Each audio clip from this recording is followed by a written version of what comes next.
नमस्ते बच्चों। पिछली कक्षा में हमने पढ़ा एसी परिपथ के साथ विशुद्ध प्रतिरोध और विशुद्ध संधारित्रों को जोड़ना। आज हम अध्ययन करेंगे एसी परिपथ जिसमें विशुद्ध प्रेरक कुंडली जुड़ी हो।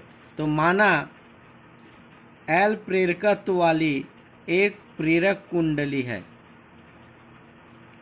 जिसकी प्रतिरोध क्या है, लगभग नगण्य है। उसको एसी स्रोत के साथ जोड़ा गया है। मान लो L प्रेरकत्व वाली एक कुंडली है, प्रेरक कुंडली, जिसका प्रतिरोध लगभग नगण्य है, एसी स्रोत के साथ जोड़ा गया है। तो माना L प्रेरकत्व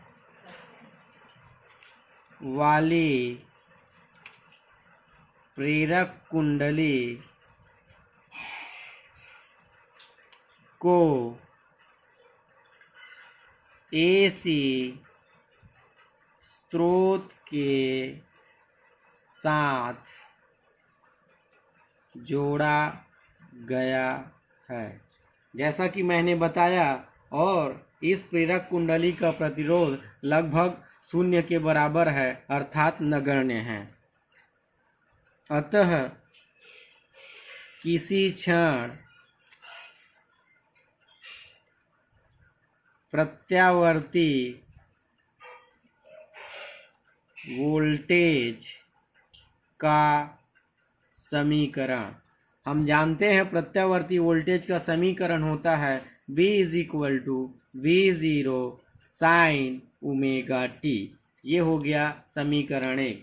किसी भी क्षण प्रत्यावर्ती वोल्टेज के समीकरण को हम V = V0 sin omega t से प्रदर्शित करते हैं। अब जब हम प्रत्यावर्ती धारा प्रवाहित करते हैं, किसमें, इस प्रेरक कुंडली में प्रत्यावर्ती धारा प्रवाहित करते हैं, तो हम जानते हैं उसमें प्रेरित विद्युत वाहक बल उत्पन्न हो जाता है। जब प्रेरक कुंडली में प्रेरित धारा प्रवाहित करते हैं तो कुंडली में प्रेरित विद्युत वाहक बल उत्पन्न हो जाता है, जिसका मान हम जानते हैं। प्रेरित विद्युत वाहक बल का मान होता है E = -L di/dt। -L di/dt होता है। प्रेरित विद्युत वाहक बल का मान होता है -dL/dt। हमने विद्युत चुंबकीय प्रेरण चैप्टर में इसका अध्ययन किया है। और जहाँ क्या होता है, di/dt t समय पर परिपथ में धारा परिवर्तन की दर है, अर्थात t समय में कितनी धारा किसी परिपथ में परिवर्तित हो रही है उसकी दर है, अर्थात समय के साथ धारा परिवर्तन की दर क्या है, di/dt। अतः परिपथ में तात्क्षणिक वोल्टेज या वोल्टता, परिपथ में जो वोल्टेज है उसका तात्क्षणिक वोल्टेज क्या हो जाएगा, V - L di/dt। क्या हो जाएगा, V जो प्रत्यावर्ती वोल्टेज है माइनस प्रेरित विद्युत वाहक बल di/dt। परंतु कुंडली में प्रतिरोध लगभग नगण्य है, अर्थात कुंडली में प्रतिरोध का मान लगभग क्या है, 0 है। इसलिए किरचॉफ के नियम से क्या हो जाएगा किरचॉफ का नियम बंद लूप के लिए लागू होता है, तो v minus L D I upon D T is equal to 0। 0 क्यों? क्योंकि प्रतिरोध का मान लगभग शून्य है। तो यहाँ से v इज इक्वल टू क्या हो जाएगा, L minus L D I upon D T को पक्षांतर करेंगे और पक्षांतर करते हैं तो चिन्ह क्या हो जाता है, बदल जाता है, इसलिए L D I upon D T. और समीकरण एक से हम क्या करेंगे, v का मान समीकरण 1 से यहाँ रख देंगे। तो समीकरण 1 से v का मान रखेंगे तो क्या हो जाएगा, v0 sine omega t is equal to L D I upon D T. v0 sine omega t is equal to क्या हो जाएगा, L D I upon D T. हमने v का मान अर्थात प्रत्यावर्ती वोल्टेज का मान समीकरण 1 से यहाँ रख दिया। अगर L को हम क्या करें, इधर पक्षांतर करें तो L इसके साथ क्या हुआ है, गुणा हुआ है, दूसरी तरफ आके भाग हो जाएगा, तो इसलिए क्या बचेगा अपने पास, D I upon D T. L को क्या कर दिए, इधर पक्षांतर कर दिए, तो v0 और यहाँ गुणा है L, तो यहाँ आके भाग हो जाएगा साइन ओमेगा टी। t के सापेक्ष समाकलन करने पर, t के सापेक्ष समाकलन करने पर, t के सापेक्ष समाकलन करेंगे तो क्या हो जाएगा, I is equal to v0 upon L sine omega T D T. D T को हमने इस तरफ क्या कर दिया, क्रिया गुणा कर दिया, आई का समाकलन डी आई का समाकलन क्या हो जाएगा, आई हो गया। तो I is equal to v0 upon L क्या है, नियतांक वैल्यू है, तो ये बाहर निकलेगा, v0 अपॉन एल समाकलन होगा sign omega T into D T. और साइन ओमेगा टी अर्थात उसका समाकलन होता है v0 upon L integration minus cos omega T upon omega. जैसे साइन थीटा का समाकलन होता है माइनस कॉस थीटा, अगर इसके साथ कोई और वैल्यू हो तो उसका हर में भाग हो जाता है, तो ये हो गया साइन ओमेगा टी का समाकलन minus cos omega T upon omega. तो I is equal to v0, omega को हमने बाहर निकाला, v0 अपॉन ओमेगा एल, और ये माइनस क्या हो गया, into cos omega T.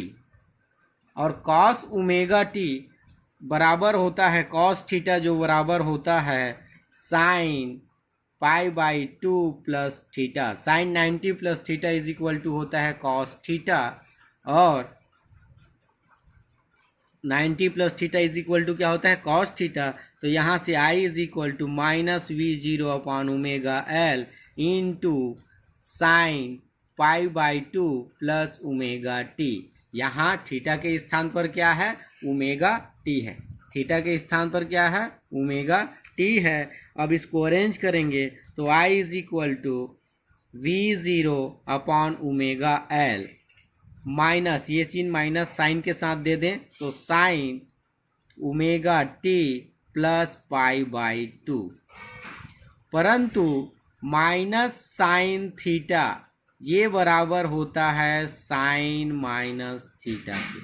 Minus sine theta किसके बराबर होता है, साइन माइनस थीटा के। तो माइनस साइन थीटा किसके, तो क्या हो जाएगा, minus sine omega T plus pi by 2 है। तो इसलिए I is equal to v0 upon omega L, और माइनस साइन थीटा का माइनस साइन माइनस थीटा हो जाएगा, तो omega T minus pi by 2। Minus sine theta क्या हो गया, साइन माइनस थीटा, तो माइनस साइन थीटा, तो sine omega T minus pi by 2। तो I is equal to v0 upon omega L into sine omega T minus pi by two, sine omega T minus pi by two. तो यहाँ से आ जाएगा I is equal to I0 sine omega T minus pi by two. ये हो गया समीकरण 1, जहाँ क्या है I0 equal to V0 upon omega L equal to प्रत्यावर्ती धारा का शिखर मान। प्रत्यावर्ती धारा का कौन सा मान है? शिखर मान I0 equal to V0 upon omega L। यहाँ हमने इसको किसके बराबर लिया? I0 के, अर्थात प्रत्यावर्ती धारा के शिखर मान के। अब समीकरण 2 में साइन थीटा क्या है? Sign omega T minus pi by to है, और समीकरण 1 में क्या है? साइन ओमेगा टी है। इसलिए समीकरण 1 व 2 से प्रत्यावर्ती वोल्टेज और प्रत्यावर्ती धारा के मध्य कालांतर क्या हो जाएगा? प्रत्यावर्ती voltage omega T, sine omega T है मतलब omega T, minus omega T minus pi by two is equal to, bracket open करेंगे तो ओमेगा टी से ओमेगा टी कट जाएगा और माइनस माइनस प्लस अर्थात आएगा पाई बाई टू। तो प्रत्यावर्ती वोल्टेज, इससे क्या निष्कर्ष निकालते हैं कि शुद्ध प्रेरक कुंडली वाली प्रत्यावर्ती धारा परिपथ में जो प्रत्यावर्ती धारा होता है प्रत्यावर्ती वोल्टेज से पाई बाई टू पश्चगामी होता है। पाई बाई टू पश्चगामी होता है, क्योंकि ऋणात्मक है इसलिए पश्चगामी होता है, अर्थात बाद में क्या होगा? अधिकतम होगा और बाद में न्यूनतम होगा। अर्थात प्रत्यावर्ती जो वोल्टेज है वो पहले अधिकतम होगा, प्रत्यावर्ती धारा जो है बाद में अधिकतम होगा। इसलिए यदि हम ग्राफ खींचें किसमें? प्रत्यावर्ती वोल्टेज और प्रत्यावर्ती धारा के मध्य अगर हम ग्राफ खींचेंगे तो प्रत्यावर्ती वोल्टेज एक्स अक्ष के साथ कितना एंगल बनाता है? Omega T. प्रत्यावर्ती वोल्टेज एक्स अक्ष के साथ कितना एंगल बना रहा है? Omega T. तो ये V0 प्रत्यावर्ती वोल्टेज का शिखर मान, V प्रत्यावर्ती वोल्टेज का मान। इसके साथ प्रत्यावर्ती धारा 90 अंश पश्चगामी है, तो 90 अंश बाद में उसके अधिकतम होगा, तो ये हो गया 90 अंश। तो ये प्रत्यावर्ती वोल्टेज अर्थ का शिखर मान और प्रत्यावर्ती धारा का शिखर मान और प्रत्यावर्ती धारा। तो इस प्रकार से चूंकि जो प्रत्यावर्ती वोल्टेज है और प्रत्यावर्ती धारा दोनों एक्स अक्ष के साथ ओमेगा टी कोण बनाते हैं, लेकिन प्रत्यावर्ती वोल्टेज जो है प्रत्यावर्ती धारा के 90 अंश अग्रगामी है, अर्थात उससे 90 अंश पहले क्या होता है? अधिकतम होता है, फिर बाद में प्रत्यावर्ती धारा अधिकतम होती है। अर्थात दूसरे शब्दों में कहें तो प्रत्यावर्ती धारा जो होता है प्रत्यावर्ती वोल्टेज से पाई बाई टू पश्चगामी होता है। तो इसको हमने नीचे की ओर दिया क्योंकि पश्चगामी होता है। अब यदि इनके मध्य कला आरेख खींचेंगे तो पाई बाई टू पश्चगामी होता है, तो ये हो गया V और ये 90 अंश अर्थात पाई बाई टू, और इससे पश्चगामी है अर्थात I। दोनों के कलाओं के मध्य 90 अंश का अंतर है। यदि इन दोनों के मध्य हम ग्राफ खींचें वोल्टेज और धारा के मध्य, तो प्रत्यावर्ती वोल्टेज जो है वो पहले अधिकतम होता है इस प्रकार से, और प्रत्यावर्ती धारा जो है बाद में अधिकतम होता है।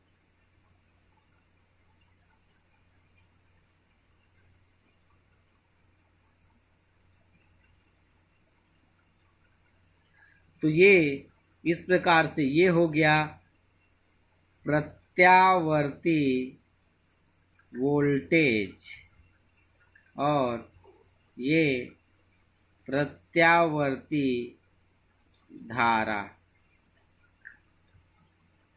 यहाँ समय के सापेक्ष। अब यदि क्या करें, प्रतिघात का मान निकालें, इसका मान निकालें, प्रतिघात का वैल्यू हम अगर फाइंड करें तो समीकरण 3 क्या होता है, समीकरण 3 हमारा है I0 is equal to V0 upon omega L से, इसको इधर करें पक्षांतर, इसको इधर पक्षांतर करें तो V0 upon I0 equal to क्या हो जाएगा, omega L. V0 upon I0 equal to क्या हो गया, ओमेगा एल।